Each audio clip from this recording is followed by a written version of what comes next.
The massive crystal dome of the Galactic Council chamber sparkled under the light of three suns. Inside, thousands of beings from across the galaxy sat in rising circular tiers, their voices creating a low buzz of concern. Ambassador Daniel Wright adjusted his formal diplomatic suit and took a deep breath. As Earth's representative, he was used to being the only human in the room, but today felt different. The tension in the air was thick enough to cut with a knife. The Zoraxian representative, with their characteristic blue-scaled skin and silver eyes, had called for an emergency session. This alone was unusual. The elder species rarely showed such urgency about anything. They had spent millennia watching younger species evolve and join the galactic community. Their patience was legendary. "The Council will come to order," announced High Speaker Revnan, their crystalline form catching the light as they floated above the central podium. The chamber fell silent. The Zoraxian collective has presented evidence that requires immediate attention. Arkshan Cathul, the Zoraxian representative, rose from their seat. Their blue scales seemed darker than usual, a sign of stress in their species. "Esteemed members of the Council, what we have discovered about our human allies is disturbing." Daniel kept his face neutral, but his heart began to race. He had known this day might come, but not so soon. The massive holographic display in the center of the chamber flickered to life. It showed a human ship, a small patrol vessel, engaged in what appeared to be a routine training exercise. Then something extraordinary happened. The ship fired what looked like a standard torpedo, but as it traveled, reality itself seemed to bend around it. Gasps echoed through the chamber. Daniel heard the chittering sound of the insectoid hive species expressing their alarm. "This weapon," Cathul continued, "manipulates quantum fields in ways we believed impossible for a species at humanity's development stage. Our analysis suggests this technology surpasses even the artifacts left by the precursors." The chamber erupted in chaos. Daniel's mind drifted back to the classified briefing he had received just 3 months ago. Admiral Lisa Martinez stood before a select group of Earth's highest-ranking officials in the underground bunker of Luna Base. Her gray uniform was crisp, her posture perfect, but her eyes held a hint of excitement she couldn't quite hide. "Project Stormbreaker is ready for deployment," she announced, bringing up a holographic display similar to what the Council was now watching. "Our quantum torpedo technology can bend space-time itself around the target. No known shield technology can stop it because, technically, the torpedo never travels through the space the shields protect. And you're certain this can be replicated reliably?" a general had asked. Martinez nodded. "We've successfully manufactured 300 units. Every test has been perfect. The aliens can't know about this," someone had said. "We're supposed to be the newcomers, the young species still learning our way." "They'll find out eventually," Martinez had replied. "But by then, we'll have something even better." Daniel returned to the present as Cathul's voice rose above the chaos. "This technology should be impossible for humans to possess. Their species achieved faster than light travel barely 3 centuries ago. The development of such weapons should take millennia of scientific advancement." The High Speaker's crystalline form pulsed with concerned colors. "Ambassador Wright, would you care to explain this?" Daniel stood slowly, straightening his jacket. The eyes of 1,000 alien species turned to him. He could see fear in many of them, fear of humanity. It was both gratifying and sad. They had tried so hard to be good neighbors, to be peaceful members of the galactic community, but they had also remembered Earth's history, remembered that peace was best maintained from a position of strength. "Esteemed members of the Council," he began, his voice calm and measured.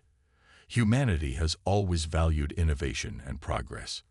What you've witnessed is indeed a quantum torpedo, a defensive weapon developed to protect our colonies and trade routes from pirates and other threats." Defensive. Cathul's scales darkened further.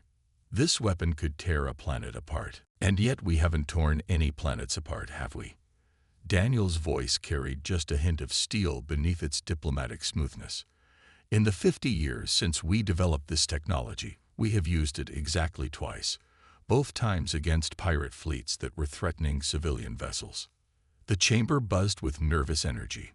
An elder of the crystalline species floated forward. Ambassador, with all due respect, this changes everything. Humanity's status in the galaxy must be reevaluated. Such power in the hands of such a young species. We are young, Daniel agreed, but we are not children. We understand responsibility. We understand restraint. He paused, looking around the chamber.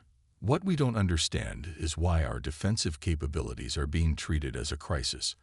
Unless, of course, some members of this council had plans that such weapons might interfere with. The silence that followed was deafening.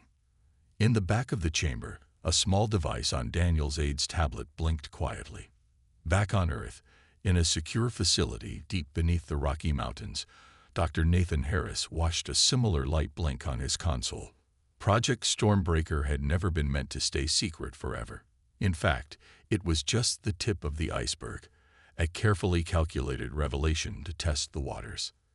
As the council chamber descended into arguments and demands for investigation, Daniel sat back in his chair. He sent a brief, encrypted message to Admiral Martinez. They took the bait. Proceed with Phase 2. The real question wasn't how humanity had developed quantum torpedoes so quickly. The real question was what else they had developed that they hadn't revealed yet. As Daniel watched the elder species argue among themselves, he couldn't help but smile slightly. Sometimes the best way to keep the peace was to let others know that starting a war would be a very, very bad idea. The high speaker called for order, their crystalline form flashing urgent patterns of light. This session will reconvene tomorrow after we have all had time to consider the implications of this revelation. Ambassador Wright, your government will be expected to provide a full briefing on these capabilities. Of course, Daniel replied smoothly. We have nothing to hide. It wasn't exactly a lie. They had nothing to hide about the quantum torpedoes. What they had to hide was something else entirely. As the chamber began to empty, Daniel caught sight of a Zoraxian observer making notes in the gallery. Something about their movements seemed off. Too practiced, too precise. Intelligence agent, he guessed. The game was about to get more interesting.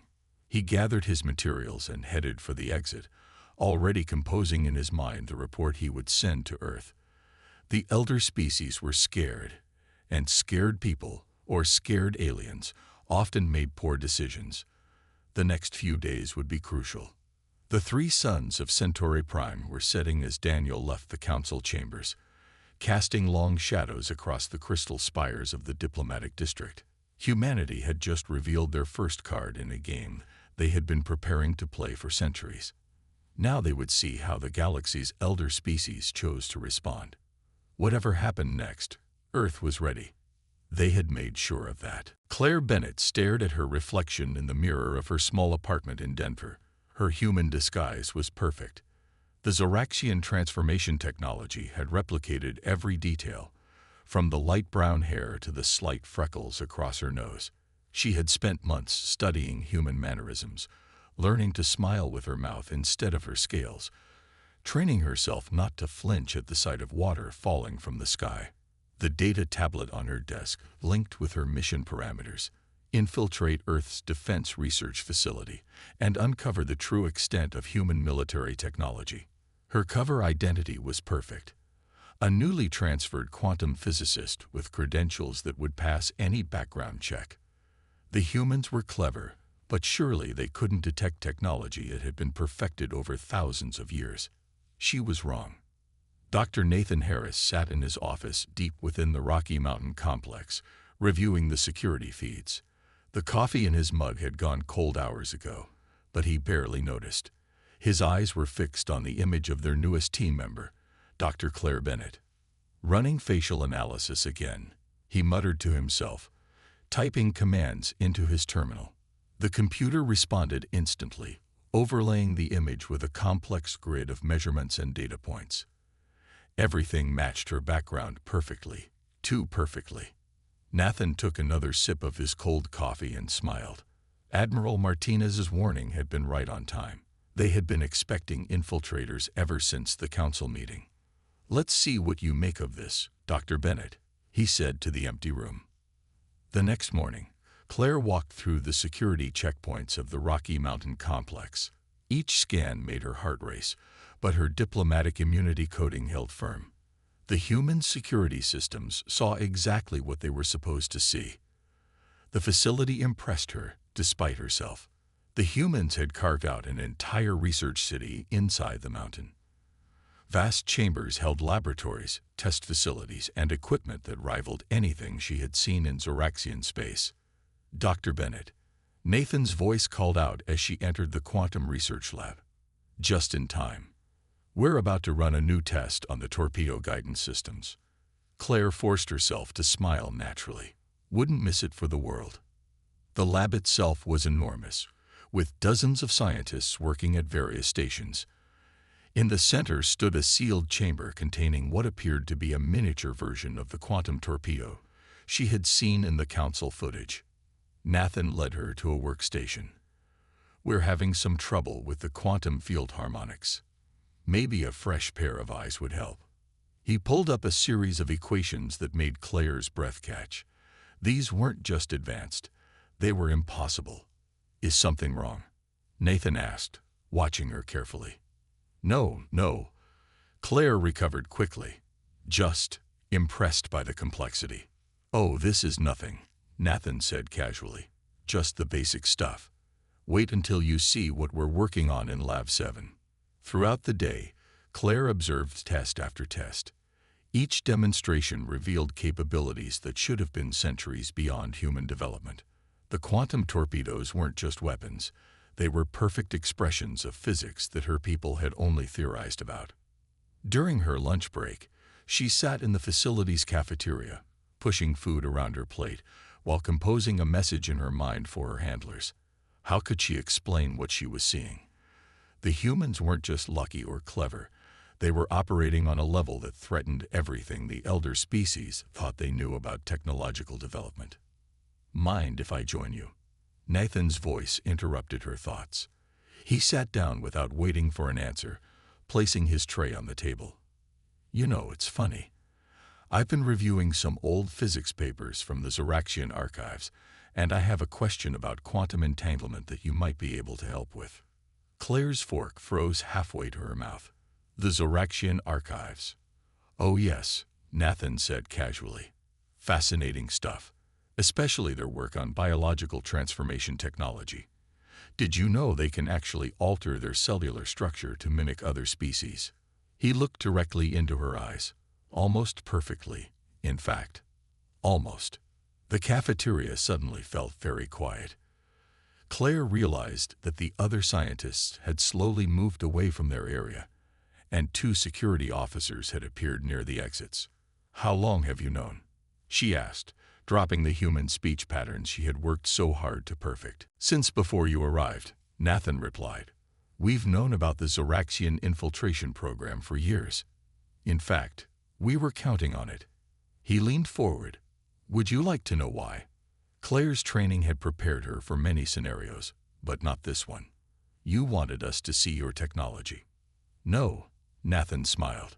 "We wanted you to see what we were willing to show you. The quantum torpedoes. They're impressive, sure, but they're also old tech. We leaked them deliberately." He pulled out a small device and placed it on the table. It projected a hologram of what looked like a standard space station, then zoomed in to show details that made Claire's scientific mind reel in disbelief. "This is what we're actually working on," Nathan said. "A facility that can manipulate the fundamental constants of physics itself within a localized space. We call it Project Prometheus." "That's impossible," Claire whispered. "The energy requirements alone would be impossible using standard physics, yes, but we solved that problem 30 years ago." Nathan deactivated the hologram. "The question is, what are you going to tell your superiors?" Claire sat back, her mind racing. "Why are you showing me this?" "Because the Council needs to understand something fundamental about humanity," Nathan explained. "We don't want war. We've seen enough of it in our own history to know its cost. But if the elder species decide that we're too dangerous to be left alone." He let the sentence hang. Admiral Martinez's voice came from behind Claire, making her jump. "Then they need to understand that what they've seen so far isn't even a fraction of what we can do." Claire turned to see the Admiral standing there, her uniform pristine, her expression serious but not unkind. "You've been watching me this whole time." "Of course," Martinez nodded. "Just as your people have been watching us. The difference is we wanted to be watched. The quantum torpedoes were a calculated revelation. Think of it as a vaccine, a small demonstration of capability to prevent anyone from making larger, more dangerous assumptions about Earth's defenselessness." Claire looked between them, understanding dawning. "You're not just showing strength. You're trying to prevent a war." "Exactly," Nathan said. "The elder species need to understand that attacking Earth would be a catastrophic mistake. Not because we want to fight, but because we want to make fighting unthinkable." "What happens to me now?" Claire asked. Martinez sat down at the table. "That depends on you. You can return to your people with warnings and threats, or you can go back with an invitation. We're willing to share some of our advances, not weapons, but medical technology, clean energy, environmental restoration. We want to be partners, not enemies." Claire looked at the humans surrounding her. She had come expecting to find barbarians playing with forces they didn't understand. Instead, she had found something far more interesting and far more frightening. A species that had not only mastered advanced technology, but had the wisdom to use it for deterrence rather than conquest. "I'll need to contact my superiors," she said finally. "Of course," Martinez smiled. "The quantum communication device in your left molar should work fine from here." Claire couldn't help but laugh. They really had known everything all along. As she composed her message to the Zoraxian High Command, she realized that the galaxy was about to change in ways the elder species had never expected. The humans weren't just ready for the galactic stage. They had been directing the play all along. Nathan watched her type, then turned to Martinez. "Think they'll understand the message?" Martinez's expression was thoughtful. "They'd better. Because if they don't, what we've shown them so far will look like child's play compared to what we've kept in reserve." Outside the mountain complex, storm clouds gathered over Denver, promising rain. Claire found herself hoping it would rain, not because it helped maintain her cover, but because for the first time, she wanted to feel what it was like to experience the world as humans did. They were so much more than she had been led to believe, and she had a feeling she had only scratched the surface of their capabilities. The Galactic Council chamber felt colder than usual. 2 weeks had passed since Claire Bennett's report reached the Zoraxian High Command, and now the chamber practically crackled with tension. Ambassador Daniel Wright sat calmly in the human section, watching as representatives from various species argued among themselves. "Order. We will have order." High Speaker Revenant's crystalline form pulsed with bright warning colors. The chamber gradually fell silent. Archon Cathul rose from the Zoraxian section, his scales now an almost midnight blue with stress. "The evidence is clear. The humans have deceived us all. They possess technology far beyond their development stage, and they have hidden it from this council for centuries." Daniel noticed how the Archon carefully avoided mentioning their failed infiltration attempt. Claire Bennett sat in the observer's gallery, now in her natural Zoraxian form, watching the proceedings with intense interest. "We demand immediate human disarmament," Cathul continued. "Their quantum torpedoes must be surrendered to council control. Their research facilities must be opened for inspection." "No," Daniel said quietly. The simple word silenced the chamber. "What did you say?" Cathul's voice carried a dangerous edge. Daniel stood slowly. "I said no. Earth will not disarm. We will not surrender our defensive capabilities, and we will not apologize for protecting ourselves." A holographic display flickered to life in the center of the chamber. Dr. Nathan Harris appeared, standing in his lab at the Rocky Mountain Complex. Esteemed council members, Nathan began, I'm here to demonstrate something important. He gestured to a device beside him. This is a quantum torpedo, the weapon that has caused so much concern. The council members leaned forward, watching intently. And this, Nathan continued, activating another device, is why you don't need to worry about it anymore. A shimmering field appeared around a test target. Nathan nodded to someone off-screen, and a quantum torpedo launched. The council chamber filled with gasps as the torpedo hit the shield and dissipated harmlessly. The quantum torpedo was never meant to be a super weapon, Nathan explained. It was a test. We needed to know how the galactic community would react to human advancement. Would you welcome our progress or fear it?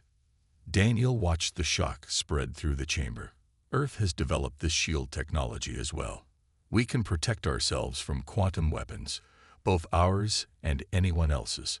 Impossible. A representative from the crystalline species floated forward. Such shield technology would require an understanding of physics that should be beyond us. Daniel smiled slightly. You'll find humans are full of surprises. Admiral Martinez's voice came next over the communications channel. Council members, Earth has never sought conflict. We developed our technology for defense, not conquest.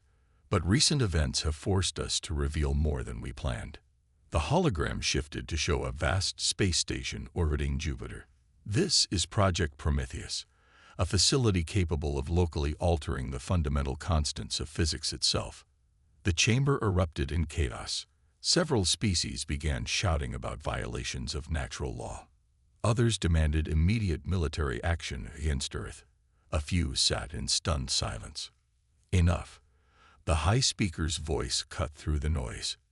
Their crystalline form blazed with light. Ambassador Wright, your species treads a dangerous path. Such power is better in the open than hidden, Daniel finished. We've watched how the elder species treat younger races, the patronizing guidance, the carefully controlled access to technology, the assumption that we need to be managed and contained. He stood straighter. Humanity rejected that future. We built our own path. And now we offer you a choice. The hologram changed again, showing medical facilities, clean energy plants, and environmental restoration projects. We can share our advances. Not the weapons. We'll keep those purely for defense. But the technology that matters. The innovations that could improve lives across the galaxy. Those we'll freely give. Claire Bennett stood up in the gallery. They speak the truth. I've seen their facilities. Their capabilities. They could have conquered half the galaxy by now if they wanted to. Instead, they build shields and healing machines. Kithel's scales had lightened slightly. And if we refuse your offer, if we decide humans are too dangerous to be trusted with such power. Daniel's expression remained calm, but his voice carried steel. Then you're welcome to test our defenses. But I should warn you, what we've shown you so far is just the beginning of what we can do. Admiral Martinez appeared on the hologram beside Nathan. We don't want war. Earth has seen enough war in our history to know its cost. But if anyone thinks they can force us to disarm, they'll learn why we developed these technologies in the first place. The high speaker's colors shifted through various patterns as they processed this information. The council will recess for deliberation. Ambassador Wright, your directness is appreciated, if concerning. As the chamber began to empty, Daniel caught sight of Claire talking with Kithel. The Zoraxian agent had seen enough of humanity's true nature to know they weren't bluffing. The question was whether the council would accept the new reality or try to fight it. Nathan's voice came through Daniel's private communicator. Think they got the message? They're starting to, Daniel replied quietly. But the next few hours will be crucial. Are the defense networks ready? Everything's in place, Nathan confirmed, though I'm hoping we won't need them. In the observatory lounge above the council chamber, Daniel watched the 3 suns of Centauri Prime setting. Earth had finally shown its hand, not as a warrior species spoiling for a fight, but as one that had learned from its own violent history. They had built their strength not to conquer, but to ensure they would never be conquered. Claire approached him as the last sun dipped below the horizon. You took an enormous risk, revealing so much. Sometimes the best way to prevent a fight is to show exactly why fighting would be a bad idea, Daniel replied. Will they understand? Some already do, Claire said. The others, they'll need time to accept that their assumptions about humanity were wrong. That you're not children playing with dangerous toys, but equals who chose to hide their strength. Daniel nodded. And your people. The Zoraxian Collective is adjusting its position. Your offer of sharing medical technology has caught their attention, particularly the regeneration techniques. Good, Daniel smiled, because that's just the beginning of what we can share once everyone accepts that we're here as partners, not subjects. The chamber would reconvene soon. Earth's future among the stars hung in the balance. But as Daniel prepared for the next round of negotiations, he felt oddly calm. They had shown the galaxy both their strength and their restraint. Now it was up to the elder species to decide how to respond. High above Earth, Project Prometheus continued its work, bending the very fabric of reality itself. Not for war, but for progress. Not for conquest, but for protection. The humans had surprised the galaxy once again, not with their weapons, but with their wisdom in knowing when not to use them. Captain Jennifer Ross stood on the bridge of the UES Hyperion, watching the status displays with growing concern. The colony on New Eden had gone dark 10 minutes ago. Now 3 more human settlements near the Orion Arm had lost contact. Status report, she ordered, her voice steady despite the tension. Multiple ships dropping out of FTL, Captain, her sensor officer reported. Energy signatures match drakhnid vessels. They're on attack vectors. Jennifer's jaw tightened. The drakhnids were one of the most aggressive elder species, and they had been particularly vocal about containing humanity during the council sessions. How many ships? 53 warships, Captain. Their weapons are hot. Jennifer touched her command console, opening a channel to Earth Command. Admiral Martinez, the drachnids have made their move. Request permission to activate defense protocols. Martinez's voice came back instantly. Permission granted, Captain. Show them why attacking human colonies was a mistake. But remember, minimum casualties. We're making a point, not starting a war. Understood, Admiral. Jennifer turned to her crew. Battle stations. Activate Project Looking Glass. The bridge crew worked with practiced efficiency. Around the Hyperion, space itself seemed to ripple as hidden defense platforms emerged from what had appeared to be empty void. The drachnids had expected to find helpless colonies. Instead, they found themselves surrounded. In the council chambers, chaos erupted as news of the attack reached them. Ambassador Daniel Wright stood calmly as accusations flew back and forth. The drachnids act without council authority. The High Speaker declared, their crystalline form flashing with alarm patterns. Of course they do, Daniel said quietly. They think they're preventing a greater threat by striking first. He looked directly at the drachnid representative. They're about to learn why that was a serious miscalculation. The main display activated, showing the space around New Eden. The drachnid fleet had positioned themselves for a standard orbital bombardment. Then the hidden defense grid activated. Hundreds of platforms shimmered into view, each one powered by technology that the elder species had thought impossible for humans to possess. They didn't fire. They didn't need to. Each platform generated a field that simply denied the laws of physics that made the drachnids' weapons work. What sorcery is this? The drachnid representative demanded, rising from his seat. Not sorcery. Dr. Nathan Harris' voice came through the chamber speakers. He had been monitoring from Earth. Just good planning. Those platforms can create localized regions where specific physical constants simply change. Your weapons don't work because the underlying physics they depend on no longer apply in those spaces. Back on the Hyperion, Jennifer watched as the drachnid ships tried to fire their main weapons. Each shot simply fizzled out as it entered the altered space around the human colonies. Their engines are starting to fail, her tactical officer reported. The physics-altered zones are expanding. Open a channel to the drakhnid flagship, Jennifer ordered. When the connection was established, she spoke clearly and calmly. This is Captain Jennifer Ross of the UES Hyperion. Your weapons have been neutralized. Your engines will fail completely in approximately 3 minutes. You can either power down your ships and accept assistance, or drift in space until your life support fails. The choice is yours. The drakhnid commander's reptilian face appeared on her screen, fury evident in his expression. You dare to threaten the drakhnid empire? We are an elder race. We had mastered the stars before your species learned to make fire. And yet here we are, Jennifer replied evenly. Your ships are dead in space, your weapons useless, and your fleet surrounded. Age doesn't always equal wisdom, Commander. Now, would you like to discuss surrender terms?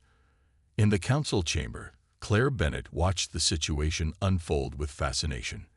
The humans had just nullified an entire attack fleet without firing a single shot. The technology required to alter physical constants on that scale was beyond anything the Zoraxians had even theorized. Admiral Martinez's hologram appeared in the chamber. The drakhnid fleet has been contained. No casualties on either side. We'll be providing their ships with emergency power to maintain life support, and our medical ships are already en route to ensure their crews remain safe. You're helping them. The drakhnid representative seemed stunned. After they attacked your colonies. Of course, Daniel replied. They're sentient beings in distress. Just because we can defend ourselves doesn't mean we abandon our principles. Nathan's voice added, besides, it's a good opportunity to demonstrate our medical technology. The drakhnid crews will receive treatment from systems that can heal injuries in minutes, cure diseases thought terminal, and extend lifespans by centuries. Consider it a diplomatic courtesy. The Hyperion's medical bay filled quickly with drakhnid crew members. Their own medical technology was advanced, but what they saw in the human facility left them speechless. Injuries healed before their eyes. Chronic conditions that had plagued some crew members for years vanished under the gentle blue light of human healing devices. Jennifer visited the medical bay, watching as her staff treated their former attackers with the same care they would show their own crew. The drakhnid commander approached her, his earlier arrogance replaced by something that looked like humility. Your weapons could have destroyed us, he said quietly. They could have, Jennifer agreed. But that's not who we are. Humanity learned long ago that the strongest position isn't the one that lets you destroy your enemies. It's the one that lets you turn enemies into friends. Back in the council chamber, Daniel activated a new holographic display. It showed the full extent of Operation Looking Glass, a vast network of defense platforms hidden throughout human space, each capable of altering local physics to render conventional weapons useless. We could have revealed this during the earlier sessions, he explained to the stunned council, but we hoped it wouldn't be necessary. Now you've seen what we can do, and more importantly, what we choose not to do. The High Speaker's colors shifted thoughtfully. You've hidden your true capabilities for centuries. Why reveal them now? Because the galaxy is changing, Daniel replied. New threats are emerging that will require all species to work together. We can't do that if the elder species are constantly trying to contain us or attack us out of fear. Claire stepped forward in the gallery. I've seen their technology. What they've shown today isn't even their most advanced capability. But more importantly, I've seen their restraint, their commitment to peace, even when attacked. That's what the Council should be focusing on, not their weapons, but their wisdom in how they use them. The chamber fell silent as the implications sank in. Humanity had just demonstrated technology that could rewrite the laws of physics itself, and they had used it to prevent casualties rather than inflict them. Admiral Martinez's hologram nodded to Daniel. The drakhnid fleet is secure. Their crews are receiving medical care. And I believe our point has been made. Daniel looked around the chamber. Earth remains ready to share our medical technology, our clean energy systems, our environmental restoration techniques. All we ask is to be treated as equals, not as children to be contained. As the council members began to discuss among themselves, Jennifer's voice came through from the Hyperion. "Ambassador, the drakhnid commander has formally requested diplomatic talks. He seems quite impressed by our medical facilities." Daniel smiled slightly. Sometimes the best way to win wasn't through superior firepower, but through superior compassion. Humanity had just shown the galaxy both their strength and their heart. Now it was time to see how the elder species would respond to this new reality. 1 month after the drakhnid incident, the Galactic Council chamber felt different. The fear and tension had been replaced by something new: respect. Ambassador Daniel Wright sat at a newly positioned desk, no longer in the outer ring with the younger species, but in the inner circle with the elder races. The High Speaker's crystalline form glowed with gentle colors as they opened the session.